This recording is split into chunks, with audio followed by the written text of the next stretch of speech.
Thank you for joining me on That Celebrity Interview. This is where I find incredible people to tell you incredible things. And today I have the Academy Award nominee, Taraji P. Hensen. Now, Taraji earned her Academy Award nomination for the Best Supporting Actress opposite Brad Pitt and David Finch, The Curious Case of Benjamin Button. But she's going to talk to us about her current Lifetime movie that will surely change your life.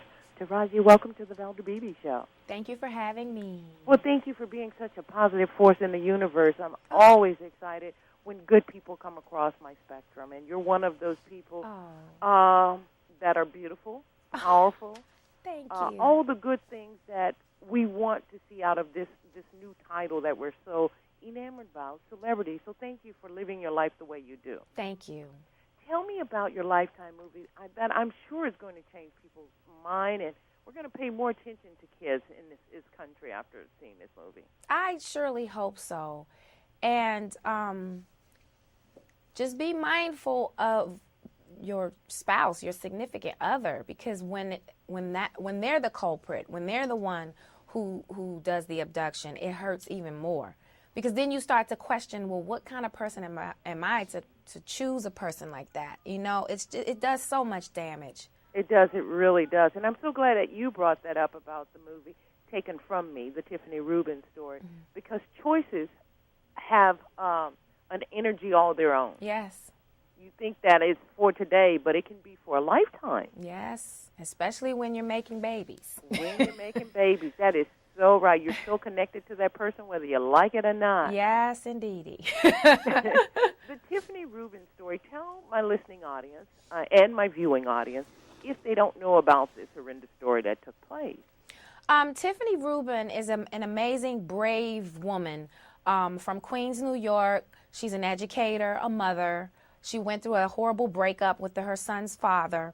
But, you know, she's a good woman. She believes in the good in all humanity. Certainly in her son's father. She trusted him. She trusted her choice in him. And she believed in him. He just said that he wanted to take their son to Disney World. Well, he ended up stealing him and taking him to South Korea. What I love most about her is that she didn't become a victim. She became proactive in getting her son back. She didn't listen to the authorities when they said you have to just wait and wait. You know how many cases we have? She used that to propel her to do something about it. She didn't have money for private investigators. They're so expensive, especially when you're dealing with international affairs. She had all the odds stacked against her. South Korea, or Korea for that matter, doesn't have any involvement in the international treaty which recognizes parental rights. So she risked her freedom. She risked everything to go and get her son back. She found Mark Miller, who runs a charitable organization called the American Association for Lost Children, and that's who helped aid her in getting her son back. That was fate, divine orchestration, but a lot of willpower, obviously, on her part. Yeah, because she wouldn't sit down. She wouldn't wait.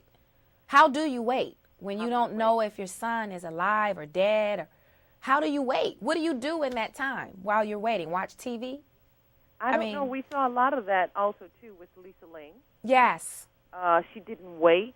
She went to the powers that be that could help, and she made a quote that she went to Oprah and she said if the woman considered the most powerful woman in the world couldn't help her, where could she go? But she didn't stop. That wasn't the last door that she opened. Yeah, when you keep fighting and you keep fighting for what you believe in, somebody's going to open the door. You will have the victory eventually because you won't lay down. Is this a part of Lifetime wanting to make the movie? Lifetime is a strong advocate for the power of women. That's how I see it. Mm-hmm. And because of her strength and her courage and a good story, is that what wanted them to bring you and this to the small screen? I'm pretty sure. I'm just honored they asked me to do it. I don't, I remember talking to the producer, and she was like, when this project came about, you were the first person we thought about. And I was like, oh, wow, really? I was very honored. Honored that Tiffany Rubin wanted me to portray her. I'm very passionate. Whenever I get a project, I have to be very passionate about it. If I'm not passionate about it, then I don't do it because it's a disservice to my fans, it's a disservice to the material, and certainly a disservice to myself. So again, when I signed on to do this project without even reading the script. My manager called and told me the story, and I was like, I want to do it. Isn't this the first time you portrayed a real person? Yes. All your characters have been fictional up to this point. Absolutely. And that was another reason why I wanted to do it. This is a kind of leap of faith for you? Yeah, I mean, I knew I would always eventually get to portraying someone at some point, a real person. And why not now? Well, that's a good point. And when I see people take on roles, this is one of the things I always ask you guys. How does this affect you? People tell me, oh, after the filming was over, I'm finished with that character.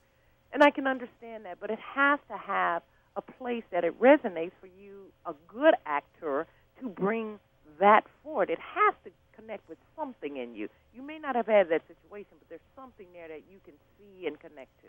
Oh, yeah. For one, I'm a mother. Like, I don't know what I would do if I didn't know where my son was and I couldn't get to him or talk to him or touch him or smell him. I would lose it. Watching this story, it just shows you what a mother will go through, the lengths and the risks she will take to save her baby. A mother will do anything. She will lay down and die for her child. And I would. This story, I mean, thank God there's a happy ending, but my hope in portraying Tiffany Rubin's story and bringing it to life is that we help so many other parents that might be going through the same situation. That's a great, great wish for my listening audience, because I know there are people that are listening to the sound of your voice, Ms. Hensen, that are experiencing, may not be on this international scale, right, but, husbands taking kids across town and won't give them back and those kind of things. And I hope they gain strength from this and the movie. When can we watch the movie? The movie airs Monday, January 31st on Lifetime, 9 p.m. Eastern, 8 p.m. Central. I hope that those people that are listening, and I feel very, very much, I feel like I represent the people that listen and watch my show. And there's probably someone there that has this deep, abiding need. And I thank you for coming on and telling them to be strong. And I think that's what your character is going to show them through the real-life character. Yes, absolutely. You can't sit back and wait for somebody else who has no blood ties or no emotional connection to your story, to your life, what you may be going through. Humans have their own stuff they're dealing with. And again, that's a job. That's a job that they're doing, and it's a million other cases. So you can't leave it in someone else's hands. That is so true. Well, it's going to be a great story. Okay. A great something for us, and I thank you so much for joining me on the Valder Beebe Show. And next time I'm going to talk to you about that Karate Kid, because you did a great job. Thank you. Thank you, Taraji P. Hensen, for being my celebrity guest on the Valder Beebe Show.